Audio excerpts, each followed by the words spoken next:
চলে গেলেন আমাদের সবার প্রিয় না ফেরার দেশে শরীফ ওসমান হাদি ভাই, যার জন্য কাটছে গোটা বিশ্ব, বাংলাদেশ সহ সারা পৃথিবীর মানুষ যার জন্য কান্না করছে।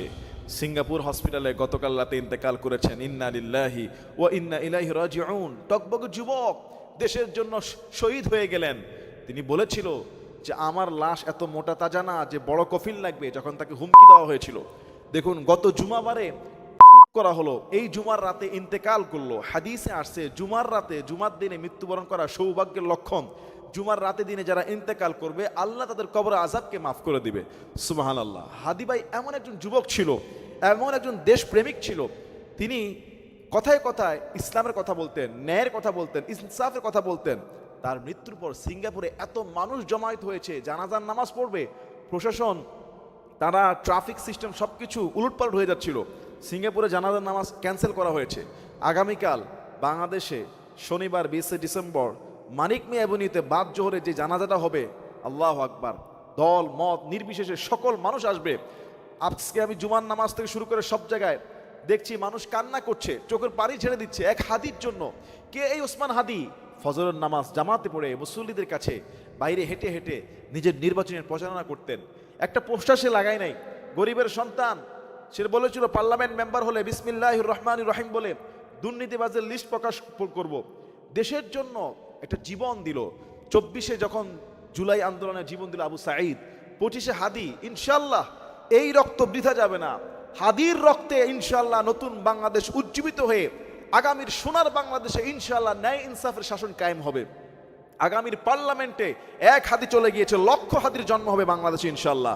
এই একজন যুবক যে হাদি, যার ইন্তেকালের পরে এত নাড়া দেয় নাই ইতিপূর্বে বাংলাদেশে, এবার যা হয়েছে দল মত নির্বিশেষে সবাই তার জন্য কান্না করছে, দোয়া করছে, আল্লাহ তুমি হাদিকে জান্নাতের উচ্চ মাকাম দান করে দাও, আল্লাহ তুমি তোমার মেহমান হিসেবে কবুল করে নাও। হাদির ইচ্ছা ছিল শহীদ হয়ে যাব, জীবন আমাদেরকে মৃত্যুবরণ করতে হবে, শহীদি জীবন যেন আল্লাহ দান করে দেয়, যেন কবরে আমাদেরকে যেতেই হবে।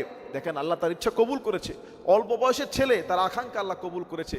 আল্লাহ যেন তাকে ইসলামের খাদেম হিসেবে কবুল করে নেয়, তার বিবিকে সবর ধরার তৌফিক দান করে দেয়। মনে রাখবেন যারা এই হাদিকে মেরেছে তার বাবা মা কিন্তু আজকে রিমান্ডে। এই পিতামাতা হয়তো ভাবছে কাকে জন্ম দিলাম। আমাদের দেশের প্রশাসনকে বলবো, সীমান্ত কি এতটাই অরক্ষিত হয়ে গেল? চাইলেই ঢুকা যায়, চাইলেই বের হওয়া যায়। একটা মানুষকে, একটা মানুষের প্রাণ কি এত সস্তা? একটা মানুষের প্রাণ এত সস্তা? বাংলাদেশে নেক্সট টার্গেট কে বলা হচ্ছে? হাসনাত আব্দুল্লাহ। আমার তো মনে হয় হাসনাত আব্দুল্লাহ প্রথম টার্গেট ছিল, হয়তো আল্লাহ তাকে বাঁচিয়ে রেখেছে এখনো। এই যে দিনে দুপুরে মানুষকে ইচ্ছা করলেই মেরে ফেলা যায়, এদেশের শাসন, এদেশের প্রশাসন, এদেশের শৃঙ্খলা কবে ফিরে আসবে? ছাত্ররা আর কত রক্ত দিবে? শাহবাগে আন্দোলন চলছে, জায়গায় জায়গায় সারা দেশে উত্তাল। হাদির রক্তে যেন বাংলার বুকে নতুন করে ধাউ ধাউ করে আগুন জ্বলছে। আমার বিশ্বাস হাদির রক্তের এই আগুনে আগামীর সোনার বাংলাদেশের লাল পতাকার, সবুজের পতাকার সার্থকতা পাবে ইনশাআল্লাহ। আজকে দেখুন দেশের জন্য সে জীবন দিয়েছে, ইসলামের জন্য জীবন দিয়েছে। সে কোরআনকে ভালোবাসতো, ইসলামকে ভালোবাসতো। পত্রিকা অফিসগুলো ভেঙে চুরমার করে দেওয়া হচ্ছে। কেন ভাঙা হচ্ছে? কারণ বলা হচ্ছে এই সমস্ত পত্রিকাগুলো নাকি ভারতীয় পক্ষে কথা বলে।